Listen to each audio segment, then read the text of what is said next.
15. A telegram. Illustration: November is the most disagreeable month in the year.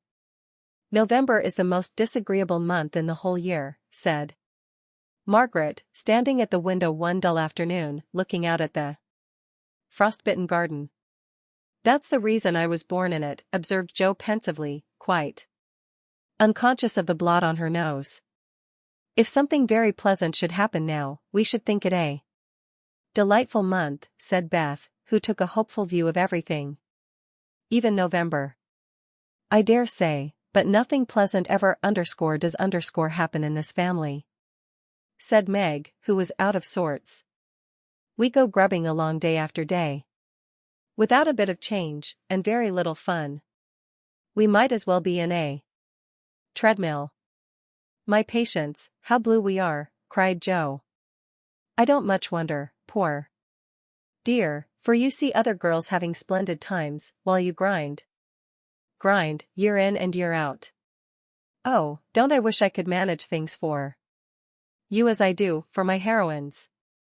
You're pretty enough and good enough already, so I'd have some rich relation leave you a fortune unexpectedly, then you'd dash out as an heiress, scorn everyone who has slighted you, go abroad, and come home my lady something, in a blaze of splendor and elegance. People don't have fortunes left them in that style nowadays, men have to work and women to marry for money. It's a dreadfully unjust world, said Meg bitterly. Jo and I are going to make fortunes for you all, just wait 10 years. And see if we don't, said Amy, who sat in a corner, making mud pies, as Hannah called her little clay models of birds, fruit, and faces. Can't wait, and I'm afraid I haven't much faith in ink and dirt, though. I'm grateful for your good intentions. Meg sighed, and turned to the frostbitten garden again. Jo groaned, and leaned both elbows on the table in a despondent attitude, but Amy spat it away energetically, and Beth, who sat at the other window, said, smiling, 2 pleasant things are going to happen right away. Marmee is coming down the street, and Laurie is tramping through the garden as if he had something nice to tell. In they both came, Mrs. March with her usual question, any letter from father, girls, and Laurie to say in his persuasive way, won't some of you come for a drive? I've been working away at mathematics till my head is in a muddle, and I'm going to freshen my wits by a brisk turn. It's a dull day, but the air isn't bad, and I'm going to take Brooke home, so it will be gay inside, if it isn't out. Come, Jo, you and Beth will go. Won't you? Of course we will. Much obliged, but I'm busy, and Meg whisked out her work basket, for she had agreed with her mother that it was best, for her at least, not to drive often with the young gentleman. We 3 will be ready in a minute, cried Amy, running away to wash her hands. Can I do anything for you, Madam Mother? Asked Laurie, leaning over Mrs. March's chair, with the affectionate look and tone he always gave her. No, thank you, except call at the office, if you'll be so kind, dear. It's our day for a letter, and the postman hasn't been. Father is as regular as the sun, but there's some delay on the way, perhaps.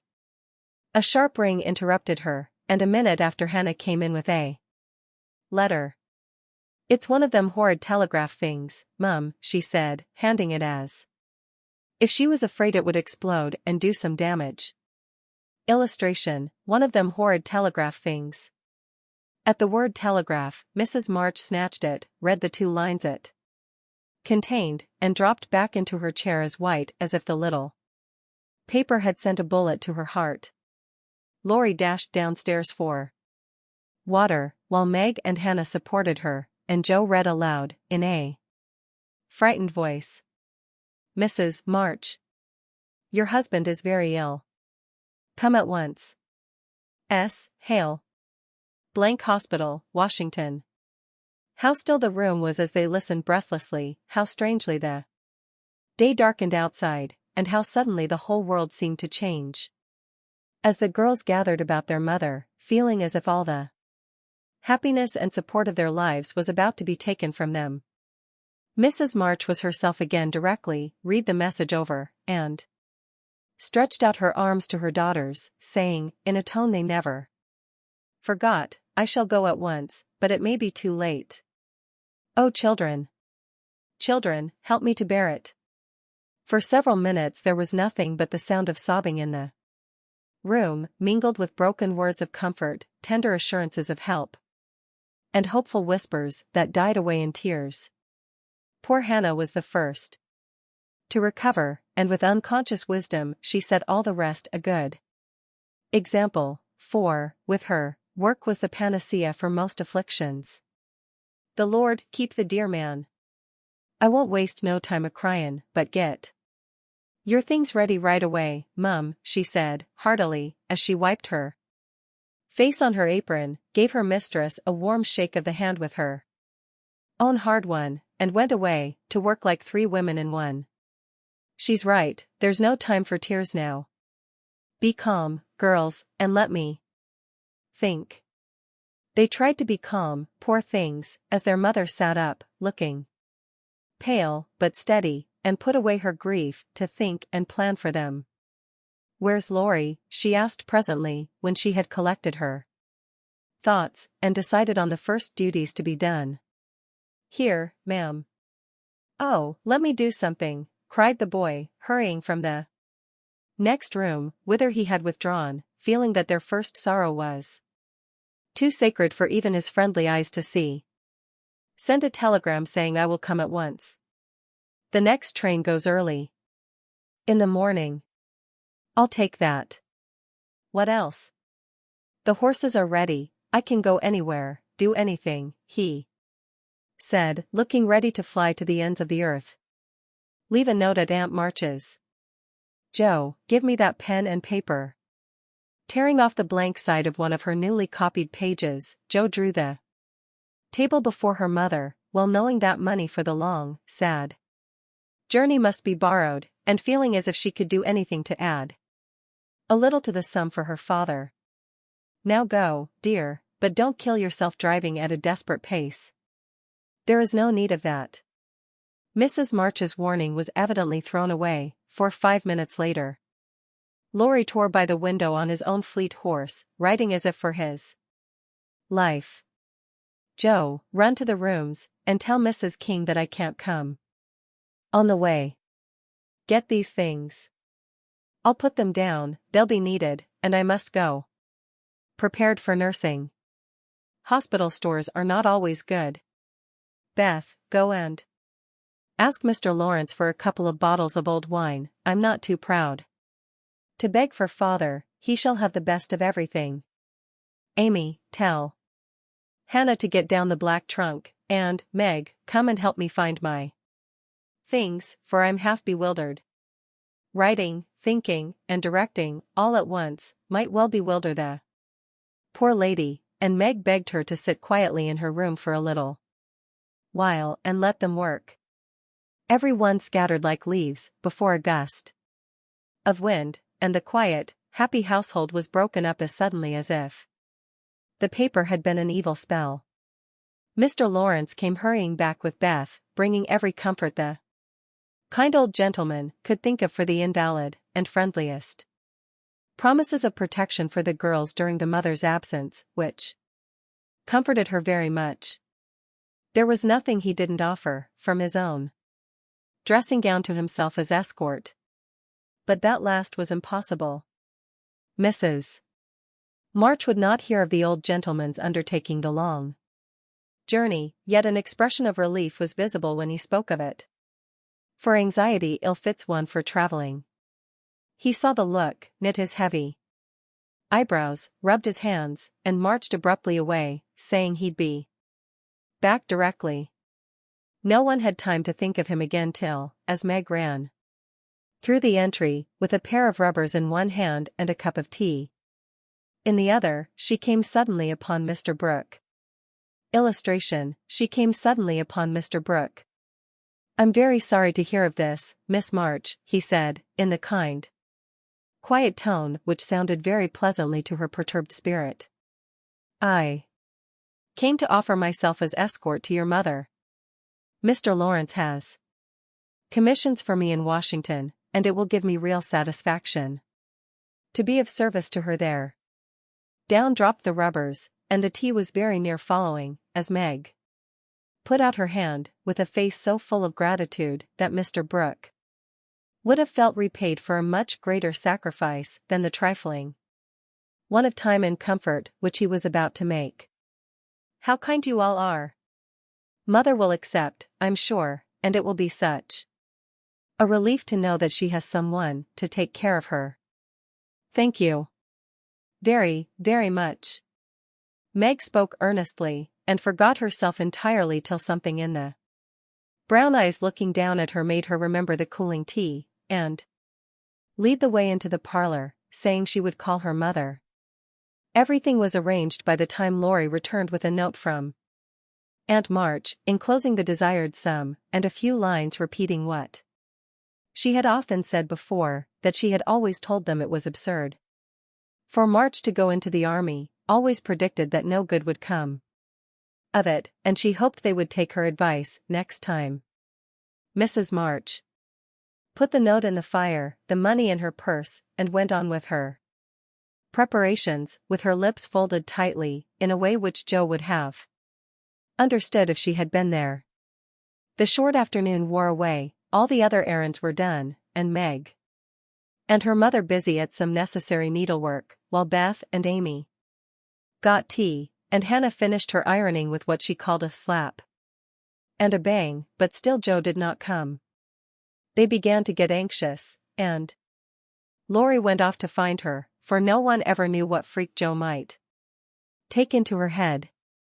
He missed her, however, and she came walking in with a very queer expression of countenance, for there was a mixture of fun and fear, satisfaction and regret in it, which puzzled the family as much as did the roll of bills she laid before her mother, saying, with a little choke in her voice, "That's my contribution towards making Father comfortable and bringing him home."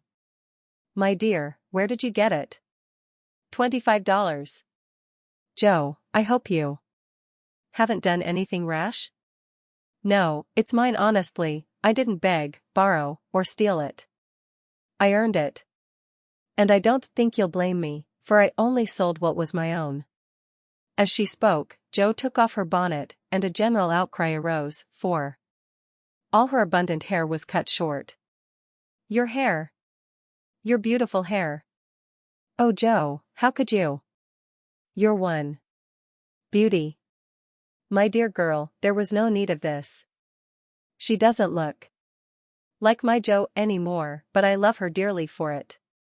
As everyone exclaimed, and Beth hugged the cropped head tenderly, Joe assumed an indifferent air, which did not deceive anyone a particle, and said, rumpling up the brown bush, and trying to look as if she liked it doesn't affect the fate of the nation, so don't wail, Beth. It will be good for my vanity, I was getting too proud of my wig. It will do my brains good to have that mop taken off, my head feels deliciously light and cool, and the barber said I could soon have a curly crop, which will be boyish, becoming, and easy to keep in order. I'm satisfied, so please take the money, and let's have supper. Tell me all about it, Joe. I am not quite satisfied, but I can't blame you, for I know how willingly you sacrificed your vanity, as you call it, to your love. But, my dear, it was not necessary, and I'm afraid you will regret it, one of these days, said Mrs. March. No, I won't, returned Joe stoutly, feeling much relieved that her prank was not entirely condemned. What made you do it? Asked Amy, who would as soon have thought of cutting off her head as her pretty hair. Well, I was wild to do something for father, replied Joe, as they gathered about the table, for healthy young people can eat even in the midst of trouble. I hate to borrow as much as mother does, and I knew Aunt March would croak, she always does, if you ask for a 9 pence. Meg gave all her quarterly salary toward the rent, and I only got some clothes with mine, so I felt wicked, and was bound to have some money. If I sold the nose off my face to get it. You needn't feel wicked, my child, you had no winter things, and got the simplest with your own hard earnings, said Mrs. March, with a look that warmed Joe's heart. I hadn't the least idea of selling my hair at first, but as I went along I kept thinking what I could do, and feeling as if I'd like to dive into some of the rich stores and help myself. In a barber's window, I saw tails of hair with the prices marked, and one black tail, not so thick as mine, was $40. It came over me all of a sudden that I had one thing to make money out of, and without stopping to think, I walked in, asked if they bought hair, and what they would give for mine. I don't see how you dared to do it, said Beth, in a tone of awe.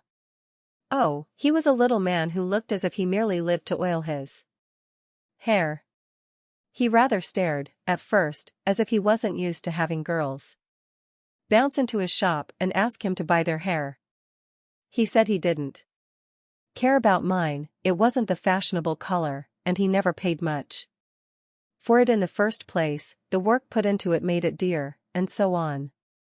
It was getting late, and I was afraid, if it wasn't done right away, that I shouldn't have it done at all, and you know when I start to do a thing, I hate to give it up, so I begged him to take it, and told him why I was in such a hurry. It was silly, I dare say, but it changed his mind, for I got rather excited, and told the story in my topsy-turvy way, and his wife heard, and said so kindly, "Take it, Thomas, and oblige the young lady, I'd do as much for our Jimmy any day if I had a spire of hair worth selling." Who was Jimmy? Asked Amy, who liked to have things explained as they went along. Her son, she said, who was in the army. How friendly such things make strangers feel, don't they? She talked away all the time the man clipped, and diverted my mind nicely. Illustration, the man clipped. Didn't you feel dreadfully when the first cut came? Asked Meg, with a shiver. I took a last look at my hair while the man got his things, and that was the end of it. I never snivel over trifles like that, I will confess, though, I felt queer when I saw the dear old hair laid out on the table, and felt only the short, rough ends on my head. It almost seemed as if I'd an arm or a leg off. The woman saw me look at it, and picked out a long lock for me to keep. I'll give it to you, Marmee, just to remember past glories by, for a crop is so comfortable I don't think I shall ever have a mane again. Mrs. March folded the wavy, chestnut lock, and laid it away with a short gray one in her desk. She only said, "Thank you, dearie," but something in her face made the girls change the subject, and talk as cheerfully as they could about Mr. Brooks' kindness, the prospect of a fine day tomorrow, and the happy times they would have when father came home to be nursed. No one wanted to go to bed when, at 10 o'clock, Mrs. March put by the last finished job and said, "Come, girls." Beth went to the piano and played the father's favorite hymn. All began bravely, but broke down one by one, till Beth was left alone, singing with all her heart, for to her music was always a sweet consoler. "Go to bed and don't talk, for we must be up early, and shall need all the sleep we can get." "Good night, my darlings," said Mrs. March, as the hymn ended, for no one cared to try another. They kissed her quietly, and went to bed as silently as if the dear invalid lay in the next room. Beth and Amy soon fell asleep in spite of the great trouble, but Meg lay awake, thinking the most serious thoughts she had ever known in her short life. Joe lay motionless, and her sister fancied that she was asleep, till a stifled sob made her exclaim as she touched a wet cheek. "Joe, dear, what is it? Are you crying about father?" "No, not now." "What then?" My hair," burst out poor Joe, trying vainly to smother her emotion. In the pillow. It did not sound at all comical to Meg, who kissed and caressed the afflicted heroine in the tenderest manner. "I'm not sorry," protested Joe, with a choke. "I'd do it again tomorrow. If I could. It's only the vain, selfish part of me that goes and cries in this silly way. Don't tell anyone, it's all over now. I thought you were asleep, so I just made a little private moan for my one beauty." "How came you to be awake?" "I can't sleep, I'm so anxious," said Meg.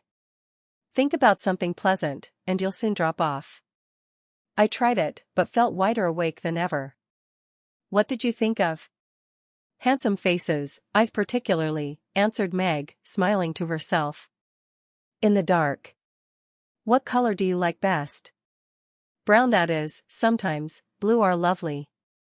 Joe laughed, and Meg sharply ordered her not to talk, then amiably promised to make her hair curl, and fell asleep to dream of living in her castle in the air. The clocks were striking midnight, and the rooms were very still, as a figure glided quietly from bed to bed, smoothing a coverlid here, settling a pillow there, and pausing to look long and tenderly at each unconscious face, to kiss each with lips that mutely blessed, and to pray the fervent prayers which only mothers utter. As she lifted the curtain to look out into the dreary night, the moon broke suddenly from behind the clouds, and shone upon her like a bright, benignant face, which seemed to whisper in the silence, "Be comforted, dear soul. There is always light behind the clouds." Illustration, tailpiece. Illustration, letters.